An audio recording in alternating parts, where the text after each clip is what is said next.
저랑 B2C 현장에서 만난 분들이 저를 신뢰해 줬기 때문에 그런 쪽의 B2B 기회도 그냥 열어준 거였어요.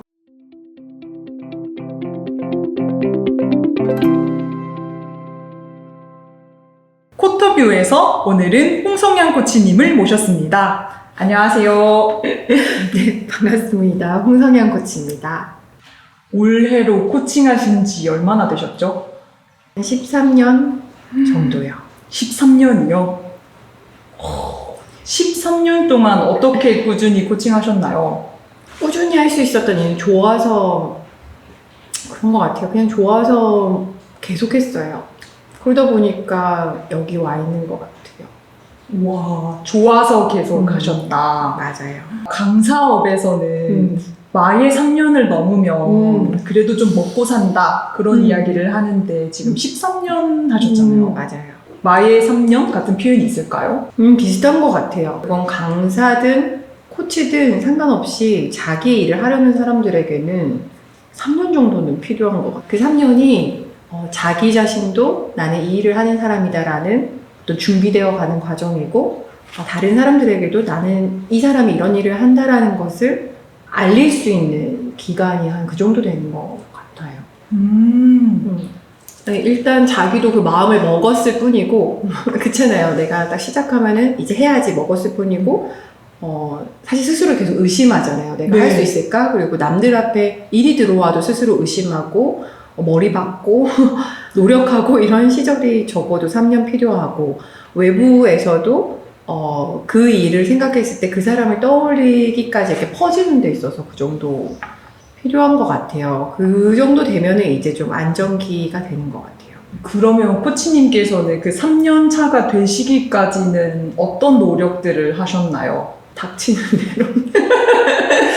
그냥 모르니까 아무도 안 알려주니까 어떻게 이 일을 해서 살아갈 수 있는가에 대해서 아무도 알려주지 않기 때문에 그냥 머릿속에 떠오르는 건 다 했던 것 같아요. 뭐 컨텐츠 개발하는 법도 모르고 고객을 뭐 유치하는 뭐 홍보도 모르고 이걸 하는 사람의 모습, 상도 없기 때문에 이런 일을 하고 있는 사람은 이렇게 해서 이렇게 됐을 거야 라고. 근데 그렇지 않고 그냥 진짜 구르다 보면 옆에서 그 구르고 있는 저를 보고 같이 해볼래 라고 하고 뭐 구르는 여정을 어디선가 보신 분들은 또 어떤 기회를 주시고 이런 식으로 해서 계속 저도 생각지 못한 문들이 계속 열려서 그것들을 계속 열다 보니까 여기 와 있는 것 같아요.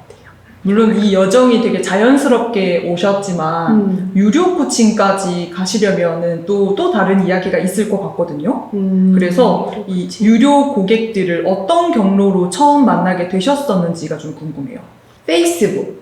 당신은 페이스북이었어요. 네. 그리고 블로그. 그 두 개로 시작을 했었고요.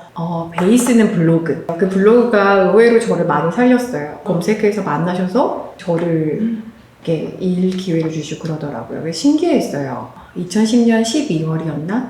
그때 새벽에 난 이 일을 해야겠다 라고 해서 티스토리 블로그를 팠어요. 그리고 블로그에 글을 올리고 그거를 페이스북에 연동해서 했어요. 아, 네. 그렇게 시작을 했었고 처음에는 무료였고 그게 쌓이다 보니까 뭐 10,000원, 20,000원 이렇게 들어오다가 50,000원 이렇게 되면서 유료 코칭이 시작됐어요.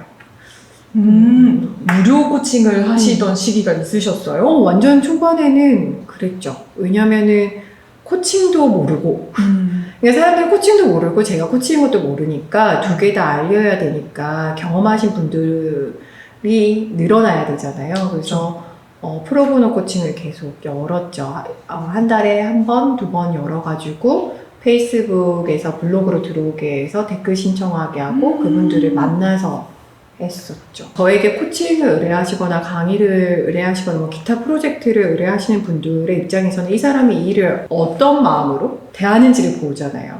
그게 근데 블로그 같은 경우 꾸준히 하면 시간이 기록되어 있잖아요. 그러니까 그것이 증명해 주는 것 같아요. 이 사람이 이걸 얼마나 좋아하고 어떤 마음으로 어떤 콘텐츠들을 해왔는지는 그게 표현되니까 사실은 그런 여정을 관찰하신 분들이 이 일을 의뢰하시는 분들이 제법 많았어요. 최근에는 홈페이지도 오픈을 그쵸. 하셨잖아요. 맞아요. 열었던 이유는 그 결제 시스템 때문이었어요. 제가 혼자 일을 하니까 블로그로 일을 하면 현금 영수증을 다 제가 하나하나 홈택스 들어가서 해야 되는데 애 키우면서 홈택스까지 챙기려고 하니까 너무 힘들어서 그것을 어떻게 하면 될까 하다가 아이맵에 해가지고 결제 시스템을 먼저 구축해 두었고 저를 너무 먹여 살리고 있고 그 주간 매출도 말해주고 월간 매출도 말해주고 절로 그 영수증 처리도 해주고 맞아요. 그래서 저 같은 개인 사업자에겐 너무 편하네요. 또 다른 그렇죠. 직원이니까 너무 맞아요. 코칭 비용을 시간당 얼마를 부여해야 하는가에 대해서 저한테 오히려 물어보시는 거죠. 그러면서 우리 다른 분들은 다 이 정도 받으니까 나도 시작하지만 이 정도 받아도 되지 않겠냐라고 말씀을 주시면 되게 말씀드리기 난감하더라고요. 항상 비용은 외부 시장에서 나를 매겨주는 금액도 있고 내가 나를 이렇게 매겨줘야 되는 가치가 있는데 어떤 금액을 받았을 때 내가 억울하다. 그러니까 뭔가 아니 내가 노력하는 것보다 적어. 그러니까 받았는데도 뭔가 가치를 낮게 받은 것 같으면 올려야 될 때고 내가 받았는데 겸연쩍고 부담스럽다. 그러면은 내 노력을 키워서 거기까지 만들거나 아니면 낮추거나 해야 된다고 생각해요. 왜냐면 자기의 현재 실력보다 많이 받잖아요. 그렇죠. 그러면 만약 그걸 낸 사람은 그걸 경험하잖아요. 그럼 다음 러브콜이 오지 않아요. 맞아요. 그래서 항상 자기 내부와 외부의 그 적절한 균형 지점을 계속 가져가야 하고 저는 그래도 코치분들에게 항상 말씀드리고 싶은 것은 그래도 자기 가치 너무 절하하지 않았으면 좋겠다. 평가절하하지 않았으면 좋겠다. 왜냐면 꾸준히 공부하잖아요. 교육도 얼마나 많이 들어요. 맞아요. 그래서 그러지 않았으면 좋겠다. 그 고객분들은 한 세션 그 90분만 보고 금액이 이 정도냐라고 할 수 있는데 그 90분 동안 그 대화를 해내기 위해 엄청난 역본능의 일을 맞아요. 하고 있잖아요. 그래서 그것에 대해서 자기도 당당하고 돈을 지불하는 분도 그것에 대해서 같이 수긍하는 그런 지점이 자기의 가치가 될 것 같아요. 현재 B2B와 B2C를 맞아요. 비중으로 둔다면 어디에 수익이 더 많으세요? 비중하고 수입은 달라요. 비중은 거의 반반인데요. 수입은 B2B가 절대적으로 높죠. 기업은 예산이고 C는 개인이니까. 그래서 많은 분들이 B2B를 하고 싶어 하시잖아요. 그쵸. 그럼에도 불구하고 코치님은 B2C를 처음부터 지금까지 쭉 이어오셨잖아요. 맞아요. 그 품이 많이 들고 고객 관리도 해야 되고 시스템도 필요한 B2C를 혹시 특별한 이유가 있으세요? 없어요. 없으셨구나. 근데 이거는 전략이 없었어요. 그래서 사실은 저는 코치님 하신 콘텐츠 같은 게 필요하다고 생각해요. 저는 제가 이걸 시작했을 때 그런 전략이 없었어요.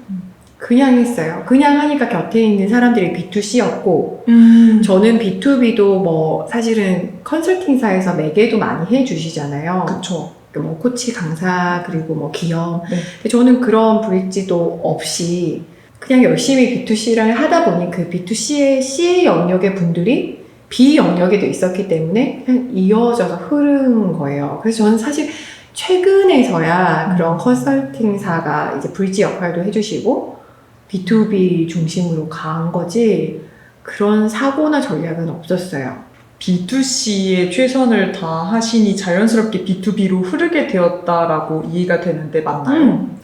그거는 너무 명확해요. 근데 저는 어떻게 이 비즈니스를 이어올 수 있었냐라고 보면은 그냥 저는 그 한 사람에게 진심을 다하고 최선을 다해서 감동을 하는 경험이 쌓이면 큰 경험들의 기회들도 저랑 B2C 현장에서 만난 분들이 저를 신뢰해 줬기 때문에 그런 쪽의 B2B 기회도 그냥 열어준 거였어요. 주어진 것에 최선을 다했고 어느 정도 퍼포먼스를 냈고 상대방이 그런 저를 믿어줬기 때문에 양쪽 다 그렇게 기회가 열린다고 생각해요. 그래서 저는 코치님 비즈니스를 인터뷰하고 싶다는 생각을 많이 했어요. 네트워킹을 하면 쉽게 갈 수 있잖아.